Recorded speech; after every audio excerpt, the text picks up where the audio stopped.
Have you ever felt like something about ancient Egypt just doesn't add up? I mean, yeah, we all know the pyramids, the mummies, the gods with animal heads. But what if I told you that everything they left behind was never meant for their time?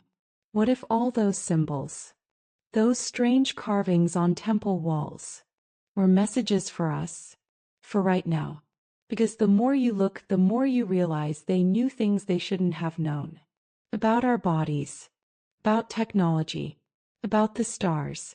Things we're just now figuring out thousands of years later. And here's the craziest part.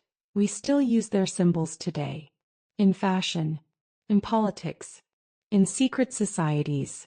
But nobody asks why. Maybe it's time to go back and decode the warnings they left us before it's too late. You ever seen that Egyptian symbol that kinda looks like a cross but with a loop on top? That's called the Ankh. People call it the key of life. And yeah, it sounds poetic, but there's more to it than just a cool name. In almost every temple, every tomb, every depiction of the gods, you'll see this symbol. The gods are holding it. They're offering it. Sometimes they're pressing it to the lips of a pharaoh, or hovering it in front of a human face. Like they're transferring something. Life, power, energy, something spiritual. No one really knows for sure. But here's what's crazy. If you look at the shape of the Ankh, that loop at the top, it looks almost identical to the female womb. Think about that for a second. How would ancient Egyptians know what that looked like thousands of years ago without surgery, microscopes, or modern medical knowledge? Some people believe it wasn't just symbolism, that the Ankh actually represents the source of life. Literally, the divine feminine, creation, birth, and maybe that loop isn't just a design. Maybe it's a blueprint, a map, the bottom cross. That could be the physical realm, the horizontal arms, duality, life and death, light and shadow, and the loop, the spiritual gate, the portal. Egyptians didn't just draw this stuff randomly. They carved it in stone. They held ceremonies around it. They placed it in the hands of gods, next to thrones, even in burial chambers. And here's what gets even weirder. Today that same Ankh symbol is everywhere. On clothing, in music videos, in celebrity jewelry, in tattoos on people who probably have no idea what it means. Is it just fashion? Or are some people using it on purpose, like a signal? Like a message for those who know? There are theories that say the Ankh wasn't just a symbol, it was a real tool. A kind of ancient technology. Something that could transfer energy. Or even unlock parts of the human mind. I mean, look, the name itself, key of life. Not symbol. Keys are made to open things, right? So what was this one meant to open? The body? The soul? Or maybe something much bigger than that? Have you ever noticed that almost every ancient Egyptian pharaoh had a snake sticking out of their forehead? Here, right there. Curled up, rising, ready to strike. It's called the uraeus, and no, it wasn't just a crown decoration. It was sacred, powerful, dangerous. The Egyptians believed the serpent on the crown wasn't just symbolic, it was alive. Spiritually, at least. It represented divine protection, sure. But also lethal force. They believed it could strike down enemies just by thought. By intention. Like a psychic weapon. And think about where they placed it. Right between the eyes. The third eye. The center of intuition, insight, and higher perception in so many spiritual traditions. So now the question is, did the pharaohs wear that serpent to intimidate? Or to channel something?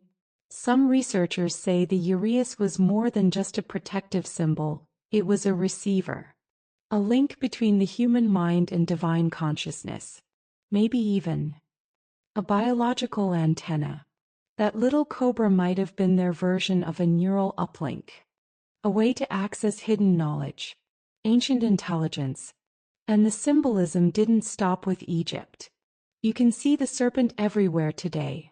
wrapped around the medical symbol, the caduceus logos of pharmaceutical companies coiled in secret society emblems. Even in Hollywood imagery, the snake represents duality, creation and destruction, healing and poison, wisdom and danger. But in ancient Egypt, it was always tied to royalty, to power, and most of all, to knowledge that not everyone was meant to have. So here's the thought.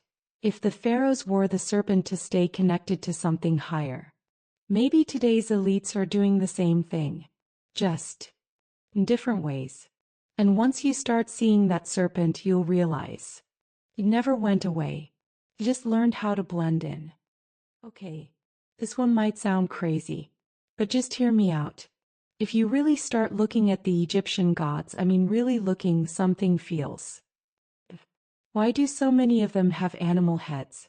Why is Ra a falcon, Anubis a jackal, Thoth an ibis, and yet they walk like humans, talk like gods, and rule like kings? I don't know about you, but that doesn't sound like mythology to me. That sounds like a hybrid species, or maybe something we'd call today extraterrestrial. The Egyptians didn't say these beings were imaginary. They believed they came from the stars, from the constellation of Orion, and from Sirius, the dog star. And guess what? Sirius is still considered one of the brightest and most mysterious stars in the sky, even in modern astronomy. So, were they just poetic? Or did they know something we don't? And I know some people laugh when you say aliens built the pyramids, but let's be real for a second. We still don't know how the pyramids were built.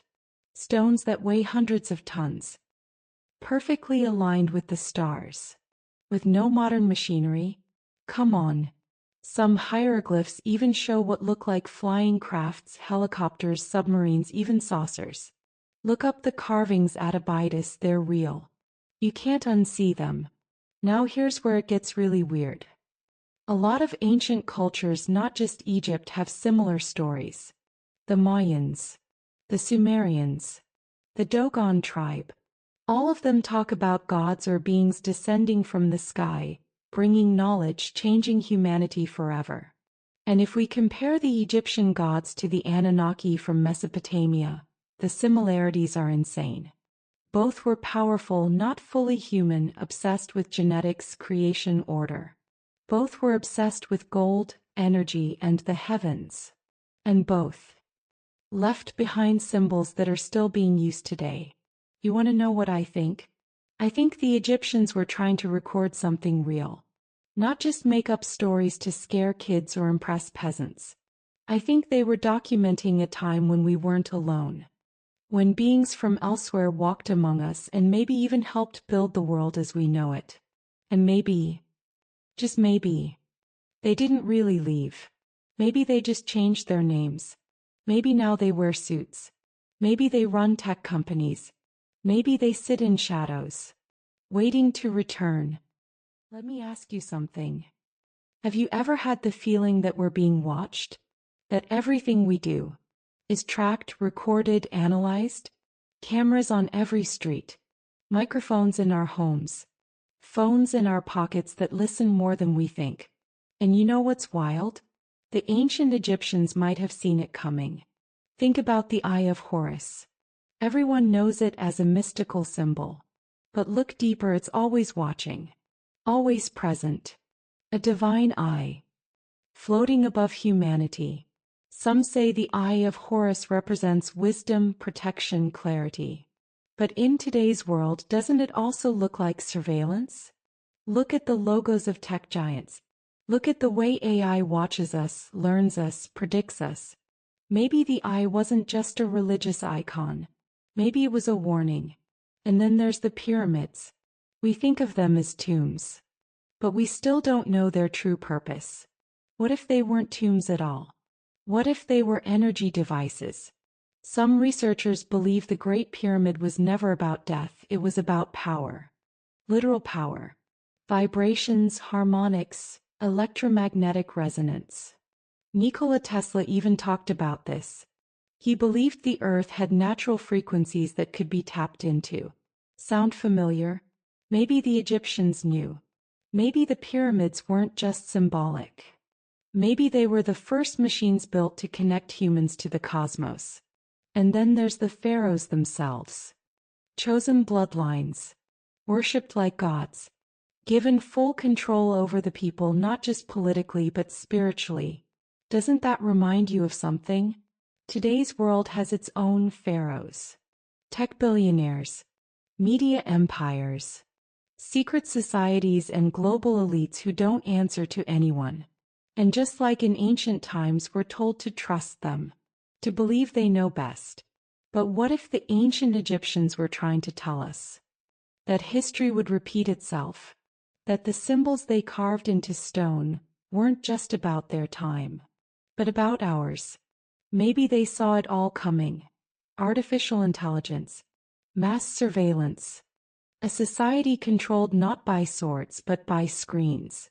And maybe that's why they encoded everything in symbols.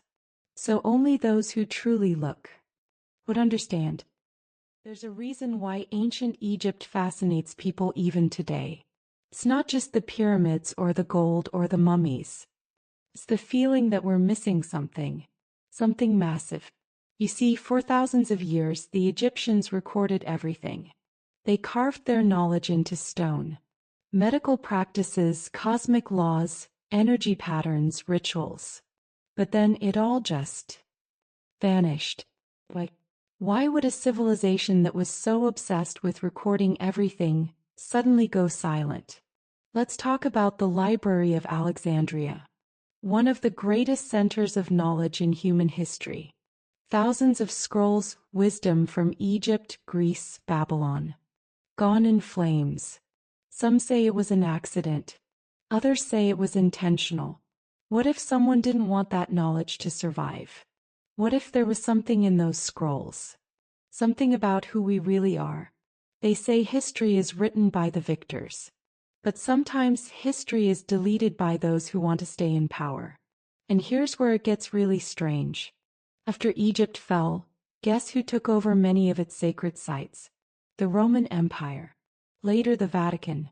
And in modern times, private institutions, secret research foundations. Why are these places, temples, pyramids, tombs still under tight control? Why are certain discoveries never released to the public? There are whispers about chambers under the Sphinx, about hidden scrolls in the pyramids, about objects that defy explanation, sealed away in underground vaults. Some even believe that ancient Egypt held blueprints for free energy, for healing through sound, for communication with other realms. Not magic, not myth. Science just so advanced we still don't understand it. So the question is, was this knowledge simply lost? Or was it buried? And if it was buried, who's keeping it from us? And why? Imagine this. What if all the ancient symbols, all the carvings, all the myths weren't just random stories from a lost civilization? What if it was a code meant to survive time, hidden in plain sight, left there, waiting for us? We live in the most advanced technological age in history. Satellites, quantum computing, artificial intelligence. But despite all this, the deepest questions are still unanswered. Who are we? Where did we come from? And why does it feel like someone or something left us clues? All over the world we find the same symbols. Spirals, serpents, eyes, stars.